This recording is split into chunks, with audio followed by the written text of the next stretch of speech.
Hello welcome all the boys. आज के lecture में हम लोग type of cleavage of covalent bond ये रिमेनिंग पार्ट कंटिन्यू करेंगे, जिसके अंदर में हमने होमोलाइटिक फिशन देखा था, होमोलाइटिक क्लीवेज या होमोलाइटिक फिशन देखा था। ठीक है, तो उसके बाद हमें देखना है हेट्रोलाइटिक फिशन। तो हेट्रोलाइटिक फिशन स्टार्ट करने से पहले हम लोग होमोलाइटिक फिशन जो देखा था, मतलब जो फ्री रेडिकल्स देखे थे हमने, तो उनकी रिएक्टिविटी ऑर्डर जो होगी फ्री रेडिकल, ठीक है, तो फ्री रेडिकल को क्लासिफाई किया जाता है primary, secondary, tertiary and quaternary. और उसी के साथ साथ हम क्लासिफिकेशन के साथ साथ उनकी रिएक्टिविटी ऑर्डर भी देखेंगे। मतलब सब में स्टेबल रेडिकल जो होता है, मोस्ट स्टेबल रेडिकल, तो वो कौन होगा, फिर उसके बाद दूसरा कौन आएगा, तीसरा और चौथा, ऐसे ही कंटिन्यू देखेंगे उसको, फिर आगे बढ़ेंगे। ठीक है, तो अल्काइल फ्री रेडिकल्स को क्लासिफाई किया जाता है बच्चों, मैं होमोलाइटिक क्लीवेज की बात कर रहा हूं, मतलब फ्री रेडिकल की बात कर रहा हूं। ठीक है, तो यहां पे मैं लिख देता हूं alkyl free radicals, alkyl free radicals. ठीक है, तो इनको क्लासिफाई किया जाता है प्राइमरी, सेकेंडरी, है ना, primary comma secondary comma tertiary comma quaternary, ऐसे टाइप से। ठीक है, अब क्वाटरनरी तो होगा नहीं। ठीक है, तो कैसे क्लासिफाई करेंगे, प्राइमरी, सेकेंडरी एंड टर्शरी। ठीक है, तो अब यहाँ पे हम एग्जांपल देखेंगे और उसी के साथ साथ स्टेबिलिटी की ऑर्डर भी देखेंगे, मतलब सब में ज्यादा मोर स्टेबल कौन रहेगा, कौन सा फ्री रेडिकल रहेगा। तो यहाँ पे स्टेबिलिटी ऑर्डर भी देखेंगे हम, उसी के साथ साथ एग्जाम्पल भी आएंगे और स्टेबिलिटी ऑर्डर, जैसे CH3 CH3, ये CH3 और ये रेडिकल लगा दिया। ठीक है, फिर उसके सेकंड आएगा CH3 CH, फिर CH3, फिर उसके बाद आएगा CH3, यहाँ पे CH3 और ये रेडिकल आएगा। ओके,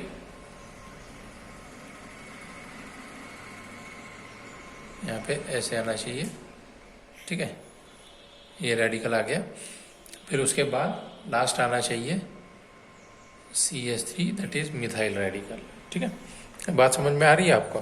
तो ये फर्स्ट रहेगा। ठीक है, सब में ज़्यादा स्टेबिलिटी किसकी रहेगी, ये रहेगी, फिर उसके बाद इसकी, फिर ये, फिर लास्ट मिथाइल रेडिकल। अब ये एग्जाम्पल अगर से देखें, टर्शरी अल्काइल फ्री रेडिकल ये वाला रहेगा। टर्शरी क्यों कह रहे हैं हम लोग, क्योंकि ये ऑर्डर 3 कार्बन से अटैच है, तो इसको टर्शरी कहेंगे। ये सेकेंडरी कह रहे हैं, क्यों, क्योंकि ये ऑर्डर 2 कार्बन को अटैच है, इसलिए ये सेकेंडरी बनेगा।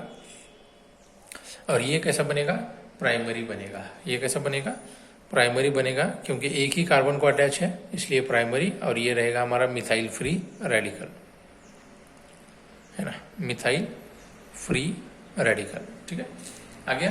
तो ये स्टेबिलिटी ऑर्डर भी हो गई, और उसी के साथ अल्काइल फ्री रेडिकल्स, टर्शरी के एग्जांपल्स भी हमने देख लिए। ठीक है, अब आगे बढ़ते हैं और आगे देखेंगे हम लोग हेट्रोलाइटिक क्लीवेज और हेट्रोलाइटिक फिशन। हेट्रोलाइटिक क्लीवेज और फिशन कहेंगे इसको, हेट्रोलाइटिक क्लीवेज और फिशन, क्लीवेज और फिशन। ठीक है, अब ये नेक्स्ट टाइप देख रहे हैं हम क्लीवेज का, है ना, मतलब फिशन का नेक्स्ट टाइप हेट्रोलाइटिक। अब जैसे होमोलाइटिक में हमने देखा था कि जो बॉन्डिंग इलेक्ट्रॉन पेयर्स होते हैं, बॉन्डिंग में जो इलेक्ट्रॉन्स आते हैं उनको डिस्ट्रीब्यूट कैसे होता है होमोलाइटिक में, सेम इक्वल डिस्ट्रीब्यूशन होता है ऑन आइदर स्पेसिस। दोनों भी स्पेसिस में इक्वल इलेक्ट्रॉन्स क्या हो जाते हैं, डिस्ट्रीब्यूट हो जाते हैं। लेकिन हेट्रोलाइटिक फिशन मतलब ऐसा फिशन होता है कि जहां पे जो शेयर्ड इलेक्ट्रॉन पेयर होती है, मतलब जो बॉन्डिंग पेयर होती है 2 स्पेसीज के बीच में या 2 बॉन्डेड एटम्स के बीच में जो इलेक्ट्रॉन्स होते हैं, तो वो क्या होते हैं, मोर इलेक्ट्रोनिगेटिव एलिमेंट्स की तरफ क्या हो जाते हैं, दोनों के दोनों इलेक्ट्रॉन ट्रांसफर हो जाते हैं, मोर इलेक्ट्रोनिगेटिव एटम की तरफ दोनों भी इलेक्ट्रॉन्स क्या हो जाएंगे, ट्रांसफर हो जाएंगे। जैसे मान लो कि एक एग्जाम्पल मैं आपको बता रहा हूं, जैसे मान लो A बॉन्डेड विथ B, है ना, AB, है ना, ऐसा बॉन्ड है A और B के बीच में। ठीक है, अब यहाँ पे जो इलेक्ट्रॉन ये बॉन्ड को हमने ब्रेक कर दिया, तो ये बॉन्ड अगर से ब्रेक हो जाएगा तो दोनों भी इलेक्ट्रॉन कोई एक स्पेसिस पे आ जाएंगे, कोई एक स्पेसिस पे या एटम पे आ जाएंगे। तो यहाँ पे मान लो कि बी मोर इलेक्ट्रोनिगेटिव है ए से, है ना, B is more electronegative than A. That's why the bonding electron pair or bonded electron pair shifts towards more electronegative atom such as B. तो यहाँ पे हम एरो कैसा बता रहे हैं, फुल हेडेड एरो बता रहे हैं। जैसे होमोलाइटिक में हमने, है ना, हाफ हेडेड एरो बताया था, यहाँ पे फुल हेडेड कर्व्ड एरो बता रहे हैं, ठीक है ना। तो यहाँ पे क्या होगा, जैसे होमोलाइटिक में रेडिकल्स फॉर्म हो रहे थे, तो हेट्रोलाइटिक में क्या होंगे, देखो हेट्रोलाइटिक में क्या होंगे, यहाँ पे चार्ज स्पेसीज फॉर्म होंगे, जैसे A plus and B minus, है ना, मतलब यहाँ पे चार्ज स्पेसीज फॉर्म हो रहे हैं with one positive charge and another one with negative charge, ठीक है। Negatively charge are called anionic species, negatively charge are called anionic species, anionic species ये होंगे एनायनिक, ठीक है, एनायन, है ना, जो कि मोर इलेक्ट्रोनिगेटिव रहेंगे। यहां पे लिख देता हूं इलेक्ट्रोनिगेटिव, इलेक्ट्रोनिगेटिव, ठीक है। और ये क्या रहेगा, कैटायनिक रहेगा, जिसके ऊपर में क्या आएगा, पॉजिटिव चार्ज आएगा, है ना, पॉजिटिव चार्ज, ठीक है। आ गया समझ में। तो यहाँ पे B is more electronegative than A ऐसे बोल सकते हैं, B is more electronegative than A। आ गया समझ में। तो ये हेट्रोलाइटिक होता है। हेट्रोलाइटिक में इलेक्ट्रॉन जो डिस्ट्रीब्यूट होते हैं बॉन्ड ब्रेक होने के बाद, तो वो इक्वल डिस्ट्रीब्यूशन नहीं होगा, तो बॉन्डिंग पेयर कोई एक स्पेसीज के तरफ चले जाएंगे, जहाँ पे जो मोर इलेक्ट्रोनिगेटिव होगा उसके तरफ। जैसे मान लो कि यहाँ पे बॉन्ड हम बता रहे हैं CH3 Br के बीच में, है ना, मिथाइल ब्रोमाइड। तो यहाँ पे जो क्लीवेज होगा, फिशन होगा, तो वो क्या होगा, कैसे होगा, ऐसे, है ना। क्यों, क्योंकि bromine is more electronegative than methyl group, that's why electron pair shift towards, bonding electron pair shift towards bromine, that's why bromine carries, कौन सा चार्ज कैरी करेगा, bromine carries negative charge and CH3 carries positive charge. तो heterolytic cleavage में क्या होंगे, charged species form होंगे, charged species क्या होंगे, फॉर्म होंगे। आ गया समझ में। That's why bromine is more electronegative than methyl group. आ गया CH3, ठीक है ना। Bromine is more electronegative than, methyl बोलने के बजाय मैं बोलूंगा कार्बन, है ना, क्योंकि ये सारे के सारे हाइड्रोजन किसको अटैच है, कार्बन को, और वही कार्बन किससे अटैच है, ब्रोमीन से। तो ब्रोमीन और कार्बन में जो बॉन्ड था, तो वो बॉन्ड के पूरे इलेक्ट्रॉन किधर शिफ्ट हो गए, ब्रोमीन पे, और कार्बन पे पॉजिटिव चार्ज आ गया, ठीक है। तो यहाँ पे बोल सकते हैं bromine is more electronegative than carbon. आगे, ठीक है। अब जैसे हमने कहा था कि होमोलाइटिक फिशन में क्या होता है, नॉन पोलर सॉल्वेंट होते हैं, है ना, नॉन पोलर फॉर्म होते हैं, मतलब वहां पे दो पोल फॉर्म नहीं होते, लेकिन यहाँ पे क्या होते हैं, पोलर स्पेसीज फॉर्म होते हैं, पोलर स्पेसीज फॉर्म होते हैं, ठीक है। तो यहाँ पे क्या होंगे, पोलर सॉल्वेंट फॉर्म होंगे, है ना। ये पोलर सॉल्वेंट में फेवर करता है, heterolysis is favoured in polar solvents. जैसे methyl bromide, bromine is more electronegative हमने देखा मिथाइल ब्रोमाइड में। तो यहाँ पे हेट्रोलाइसिस जब होगा मिथाइल ब्रोमाइड का, तो वहां पे क्या होगा, methyl carbocation and bromine anion form होगा, है ना। ये फॉर्म हो गया कार्बोकेटायन, इसको बोलेंगे कार्बोकेटायन, ठीक है, कार्बोकेटायन। और यहाँ पे जो फॉर्म हो रहा है इसको बोलेंगे ब्रोमाइड एनायन, ये होगा ब्रोमाइड एनायन, ब्रोमाइड एनायन, ठीक है। तो ये एग्जांपल्स हम देख रहे हैं किसके, हेट्रोलाइटिक फिशन के, ठीक है ना। जैसे थोड़ी देर पहले मैंने आपको बताया था कि कार्बोकेटायन जो होता है, कार्बोकेटायन को ही हम क्या बोल रहे हैं, कार्बोनियम आयन भी बोलते हैं, कार्बोनियम आयन। बात समझ में आ रही है, कार्बोनियम आयन भी बोला जाता है। जैसे हमने देखा था कि शेप ऑफ मिथाइल कार्बोकेटायन कहाँ पे, होमोलाइटिक फिशन में, तो वैसे ही हम लोग शेप ऑफ मिथाइल कार्बोकेटायन देखेंगे यहाँ पे भी। तो यहाँ पे क्या होगा कि जैसे वहां पे हम लोग क्या किए थे, सिंगल इलेक्ट्रॉन हमने बताया था पी ऑर्बिटल में, है ना, जहां तक आपको याद होगा। तो यहाँ पे क्या होगा, यहाँ पे पॉजिटिव चार्ज आएगा कार्बन सेंटर पे। जैसे मान लो ये कार्बन मैं यहाँ पे बता रहा हूँ, ये कार्बन है हमारा, ठीक है, और ये hydrogen away from observer, this one is towards observer, ठीक है। 3D डायग्राम में देख रहे हैं ये हाइड्रोजन, ठीक है, और एक hydrogen plane to the paper रहेगा इस तरीके से, और ये वैकेंट ऑर्बिटल्स रहेंगे, वैकेंट पी ऑर्बिटल, और ये कार्बन के ऊपर में पॉजिटिव चार्ज रहेगा। तो ये शेप रहेगा मिथाइल कार्बोकैटायन का इन हेट्रोलाइटिक फिशन। आ गया समझ में? ठीक है, चलिए आ गया, ठीक है। अब यहाँ पे कार्बोकैटायंस जो क्लासिफाई करेंगे तो हम क्या कैसे करेंगे, देखो क्लासिफिकेशन ऑफ कार्बोकैटायंस देखेंगे हम लोग, देखेंगे क्लासिफिकेशन ऑफ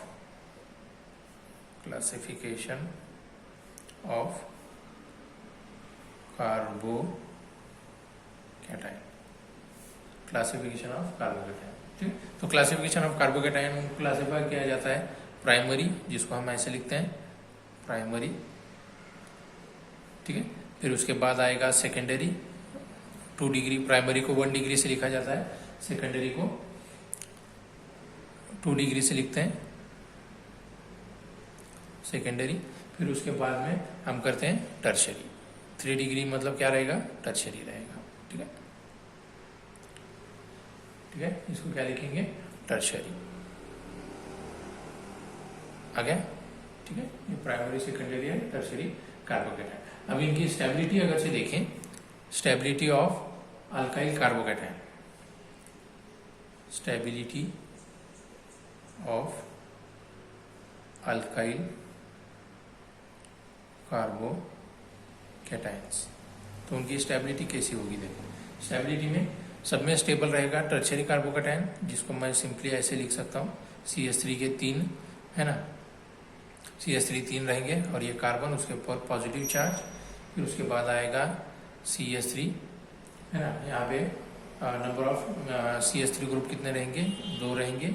फिर यहाँ पे कार्बन हाइड्रोजन, तो ये कार्बन पे पॉजिटिव चार्ज, है ना, कार्बन पे CH3 कितने आएंगे, 2, ठीक है।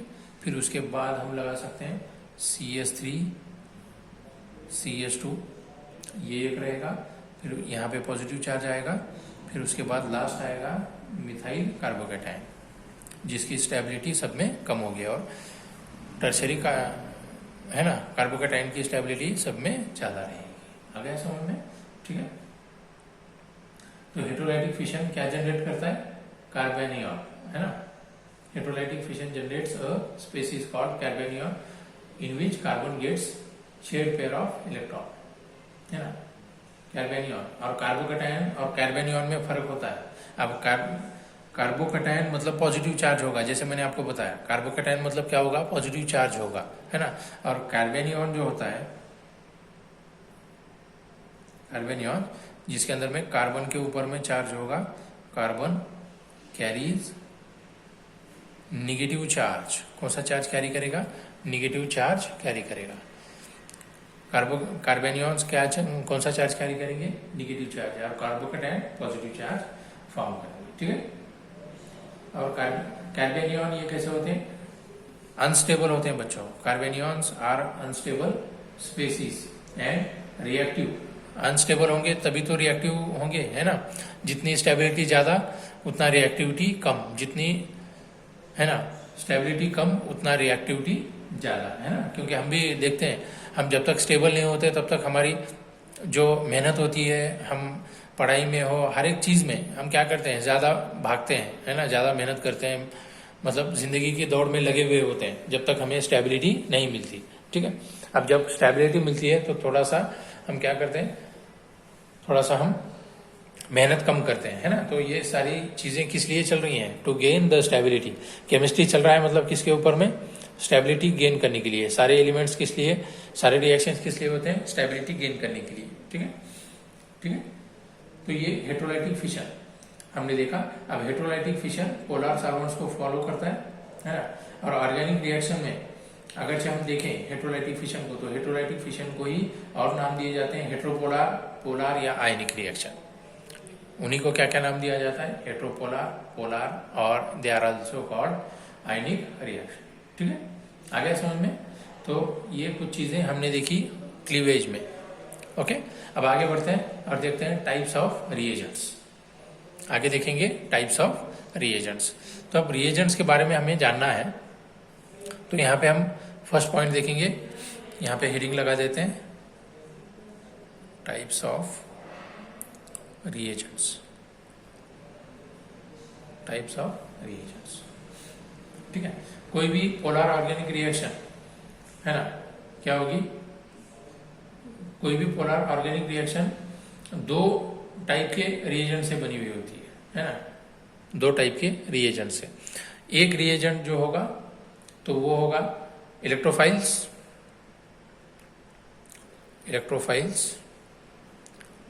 और सेकंड जो होगा वो होगा न्यूक्लियोफाइल्स। ठीक है, एक होंगे इलेक्ट्रोफाइल्स और दूसरे होंगे न्यूक्लियोफाइल्स। इलेक्ट्रोफाइल को डिनोट किया जाता है ऐसे E+, मतलब इलेक्ट्रोफाइल्स के ऊपर में चार्ज कौन सा होता है, पॉजिटिव चार्ज। और पॉजिटिव चार्ज कब फॉर्म होता है बच्चों, जब इलेक्ट्रॉन क्या हो जाए, लॉस हो जाए, मतलब डोनेट कर दे, है ना, दे देगा तो पॉजिटिव चार्ज आएगा। और न्यूक्लियोफाइल्स को डिनोट किया जाता है ना, निगेटिव चार्ज से, क्योंकि ये क्या करते हैं, इलेक्ट्रॉन गेन करने का काम करेंगे तो इसलिए इनके ऊपर निगेटिव चार्ज आएगा। और ये इलेक्ट्रॉन डोनेट करने का काम करेंगे तो इनके ऊपर में क्या बोलेंगे हम लोग, पॉजिटिव चार्ज आएगा। न्यूक्लियोफाइल इलेक्ट्रॉन गेन करते हैं, है ना। इनके इलेक्ट्रोफाइल्स में इलेक्ट्रॉन कम होते हैं, न्यूक्लियोफाइल्स में इलेक्ट्रॉन ज्यादा होते हैं। ठीक है, आगे समझ में। अब ये इलेक्ट्रोफाइल्स में इलेक्ट्रॉन कम होते हैं, इसलिए इनको इलेक्ट्रॉन की जरूरत होती है, तो इनको कहा जाता है इलेक्ट्रॉन लविंग। क्या कहा जाता है, इलेक्ट्रॉन लविंग। इलेक्ट्रॉन से लव करते हैं, प्यार करते हैं वो, क्योंकि इलेक्ट्रॉन उनके पास कम होते हैं और वो इलेक्ट्रॉन गेन करने के लिए काम करते हैं। ठीक है, इलेक्ट्रॉन लविंग स्पीसीज बोलेंगे। ठीक है, जैसे इलेक्ट्रॉन लविंग मतलब मान लो कि हम यहाँ पे एग्जांपल दे रहे हैं, है ना, तो ये क्या करते हैं, मान लो कि जैसे इलेक्ट्रॉन लविंग मतलब कैसे, जैसे मान लो कि ब्रोमीन के ऊपर में पॉजिटिव चार्ज है, मान लो, है ना, ब्रोमीन के ऊपर में पॉजिटिव चार्ज है, तो ये क्या करेंगे, दूसरे न्यूट्रल जो स्पीसीज होती है जहाँ पे वैकेंट ऑर्बिटल्स होते हैं, जैसे AlCl3, तो इनके साथ में क्या करेंगे, वो अटैच हो जाएंगे। ठीक है, अटैच हो जाएंगे। हम इसको क्लियरली और आगे देखेंगे। ओके, इलेक्ट्रोफाइल्स मतलब इलेक्ट्रॉन लविंग, मतलब इनके पास इलेक्ट्रॉन कम होते हैं इसलिए इलेक्ट्रॉन से प्यार करते हैं, इलेक्ट्रॉन चाहिए इनको, है ना। ठीक है, और न्यूक्लियोफाइल्स क्या होते हैं, इलेक्ट्रॉन रिच होते हैं। क्या होते हैं, इलेक्ट्रॉन रिच, इनके पास में इलेक्ट्रॉन ज्यादा होते हैं, इलेक्ट्रॉन रिच। और ये क्या करते हैं, न्यूक्लियस से प्यार करते हैं, इसको इसलिए इनको न्यूक्लियोफाइल्स कहा है, न्यूक्लियस से प्यार करते हैं, और ये इलेक्ट्रॉन से प्यार करते हैं। ठीक है, आ गया समझ में। ठीक है, आ गया समझ में। तो ये इलेक्ट्रोफाइल्स क्या रहेंगे, पॉजिटिवली चार्ज रहेंगे, और न्यूक्लियोफाइल्स निगेटिवली चार्ज रहेंगे।